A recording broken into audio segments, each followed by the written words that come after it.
Do të shteta diçka në lidhje me naftën granit. Në kuadër të mbështetjes bujqësisë, një politikë e caktuar implementon një instrument caktuar në fakt, duke pas parasysh që do të ketë impakt në rastin naftës, reduktimin e kostos së inputeve dhe reduktimin e kostos totale të prodhimit bujqësor në përgjithësi. Tani, vitin e kaluar apo 3-4 vite rresht, fermerët aplikonin për përfitimin e naftës vetëm me AMD-pon apo jo, dhe duhet deklaruar tek qendrat tek detyritë bujqësore në rreth që X hektarë mbjell me misër, X hektarë me ullinj e kështu me radhë. Dhe s'kishte instrument kontrolli nëse vërtet fermeri këtë sasi ose sipërfaqe tokë e mbilte me kultura apo jo. Dhe përfitonte opshe, po them, sasinë e naftës.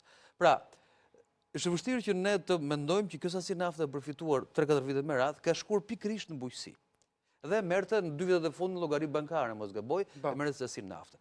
Pra, duke mos pasur instrumente për ta kontrolluar që kjo sasi nafte shkon pikërisht për bujqësinë, heqja e kësaj dhe materializimi i saj në forma të tjera, siç është rritja për pagesa direkte apo 10% e autofaturave, për mua është gjetje e drejtë, sepse në rasti i mbështetjes pagesa direkte për mbështetjen për sipërfaqe hektar, për kulturë, për sipërfaqe të kultivuar, dhe unë jam i sigurt që agjencitë në varësi të ministrisë do ta kontrollojnë, do kenë instrumente për të kontrolluar nëse ky grant i marr, kjo mbështetje direkte, a shkon vërtet për sipërfaqe të kultivuara apo jo. Pra kemi dy momente, në rastin e naftës, ishte vështirë të kontrollohej që a përdori për bujqësi apo jo, në rastin e pagesës direkte, duhet kontrolluar që të shkojë vërtet për sipërfaqe bujqësore të kultivuar.